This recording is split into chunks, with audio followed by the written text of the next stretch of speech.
And this is going to be the next topic, and this is going to be on the confirmed by Alpha Rumors, the confirmed next full frame Sony A7c full frame E-mount camera from Sony. And wow, they want to kill APS-C, and we'll get straight into it, man. And it's gonna be interesting to see how this comes out, because we talked about the previous A5 and we don't know if the A5 is a different one to this, and I believe it is, because this seems to be something that is kind of like a segmentation across of what the A7 III is, or replacement to the A7 III. Maybe this is the A7 IV that we're looking at, but in a different reincarnation, or it might be a A7 IV. It might be something completely different to the A7 IV. Maybe the A7 IV is meant to be a much more ergonomically appealing device, if I can say that, to say the least. So let's dive into it. And this was posted, this was posted today, confirmed, right? It says the next new full frame E-mount compact camera will be named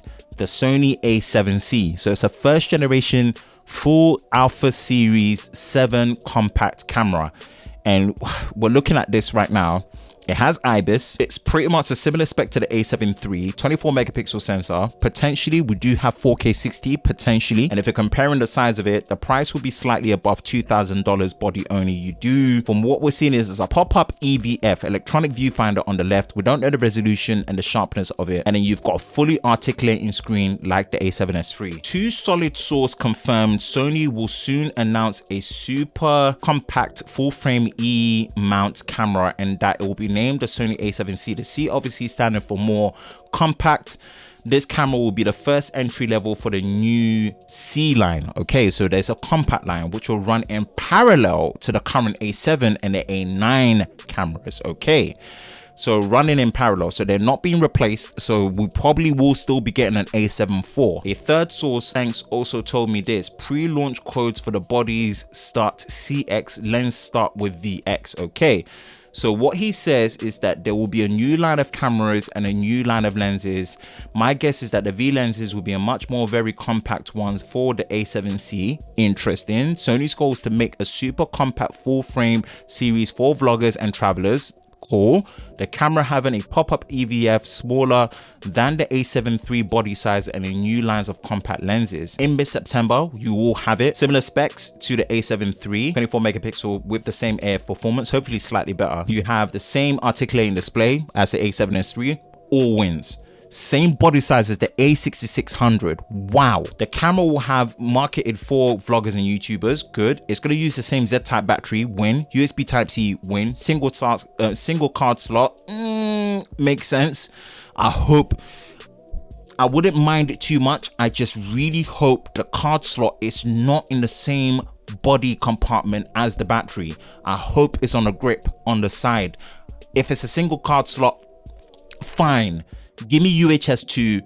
Do not put it in the battery compartment, please. It has a mic and a headphone jack. Wow, great. Wi-Fi up to AC, Bluetooth. Priced above the A7 III, slightly above 2,000. Oh, I don't know how I feel about that. New lens line will be announced to the compact series with the code V. Okay, this is interesting stuff. Sony are really doing bits. Sony are really doing bits. While people are still waiting for the A7S IIIs to ship end of September, unless the ones that are using it pre-production, this is phenomenal news. We've got A5, which is meant to be the Canon EOS RP compact full frame body, competitor. Hopefully that still comes through. We've still got an A7 IV. And then we've got this new A7 compact series. And I think if they incorporate 4K 60, which they can, I think there will be a mandatory 1.5x crop. I hope there isn't. I can deal with a maximum mandatory crop of 1.29 or 1.3x. 1.5x mandatory crop on any sensor size, whether it's micro four thirds, whether it's APS-C, whether it's full frame. I'm talking about additional crop. I'm not talking about crop factors. People need to know the difference between crop factors and additional crops depending on what shooting modes that you're shooting. And it does not matter what the sensor size is. Additional crops change framing. It's better to have a micro four thirds camera that shoots 4K 60 with a full sensor readout with no additional crop than having a full frame camera that shoots 4K 60 with a mandatory 1.5x crop or above. I promise you that. I stick by that. It's not about that. It's about the processing power and having additional crop or not. I think they will incorporate some form of additional crop, but I hope the additional crop only hits as far as 1.29 or 1.3x. And I think that'll be manageable, that'll be understandable, because this is a compact body. It's going to need a lot of processing power.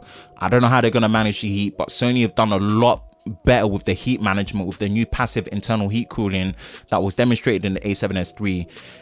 The fully articulating screen, and I hope it comes with a full touchscreen like what you have with the new Sony A7 III with the new menu system. Instant win.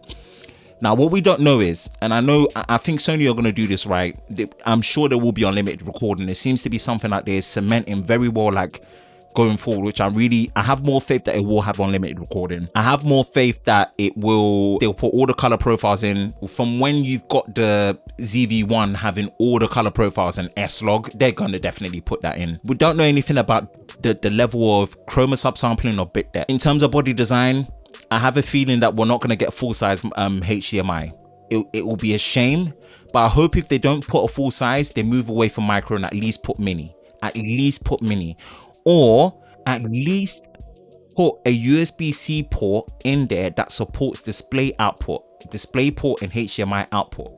I would rather convert a USB-C video out to HDMI than deal with that janky trash of a micro HDMI port. I'm sick of that port. I'm sick of it, period. I'd rather deal with USB-C with display output or mini HDMI as a bare minimum rather than have full HDMI. Micro HDMI needs to die to the ground and let it be, not even a slow death. It's been slow enough. I just want it to die. So we don't know where the position of the SD card slot is going to be, but I do not want it in the battery compartment. If you're going to give me a single slot, I don't want to say fine at that price point, because my Fuji X-T4 is a £1,500 body. Yes, it's APS-C and it has a dual UHS-II slot on the side, nowhere near the camera part, the battery compartment. That's what it's got to be here. Apart from that, man, Sony are bringing heat. This is exciting stuff. A5, A7c, A7 IV, A7S3. Wow, that's a lineup. I don't know what you guys think. I think that's a fire lineup, no heat. So I'm excited to see how this comes out, man. Confirmed. Alpha Rumors has been a bit more on point. Not kind of rumor guy is on point, but he's been on point enough, especially with the A7S3. So we'll see how it goes. That's my thoughts on the rumored A7c first generation.